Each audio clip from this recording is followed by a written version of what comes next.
경찰 수사를 받던 이성균 씨가 지난주에 스스로 생을 마감했습니다.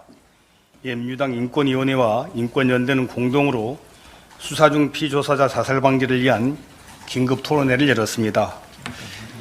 윤석열 정부 경찰은 이성균 씨를 소환할 때마다 포토라인에 세워서 카메라 세례와 질문을 받게 했고, 검증되지 않은 조사 내용을 언론에 흘렸으며 언론들은 앞다퉈 대대적으로 보도를 했습니다.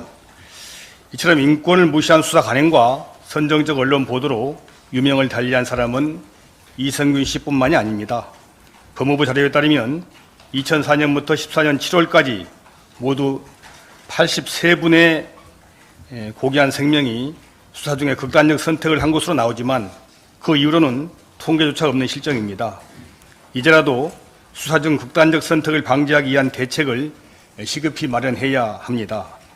현법 126조가 피의사실 공표죄를 구정하고 있고 1995년부터 최근까지 모두 764건의 피의사실 공표죄가 접수가 됐지만 단 한 건도 기소되지 않아서 사실상 사문화됐다는 점은 잘 알려져 있습니다. 수사기관의 훈령들도 잘 지켜지지 않는 것은 마찬가지입니다. 경찰 수사사건 등의 공보에 관한 규칙, 경찰 수사에 관한 인권보호 규칙에도 불구하고 이성균 씨를 수사한 경찰은 이 훈령들을 철저히 무시했습니다.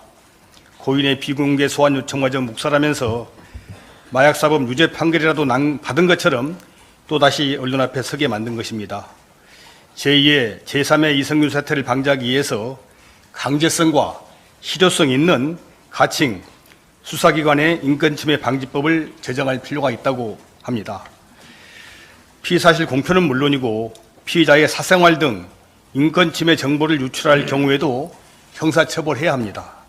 나아가서 수사기관의 고질적인 인권침해 행위들, 수사기관이 궁박한 상태의 피의자에게 일정한 이익 제공을 약속하거나 암시해서 자백이나 허위 진술을 강요하는 경우, 변호인 선임권, 접견교통권을 침해한 상태에서 자백 또는 허위 진술을 받는 행위도 형사처벌해야 합니다. 또 공개 소환할 경우 지방경찰청장이나 검사장의 승인을 사전에 문서로 받게 해서 절차적으로 통제하고 수사 정보가 유출되면 즉시 수사진을 교체하고 직무감찰과 고발을 의무화할 필요도 있습니다. 아울러 수사기관의 인권침해에 따른 국가의 손해배상 의무도 법률에 명시하고 입증책임 전환 등도 도입할 필요가 있습니다. 인권을 무시하는 권위주의 시대 수사 관행과 선정적 언론 보도로 비극이 반복되지 않도록 우리 당 차원에서 이와 같은 내용을 담은 법안 제정을 추진해 주시기를 부탁을 드립니다. 다시 한번 고 이성균님의 명복을 빕니다.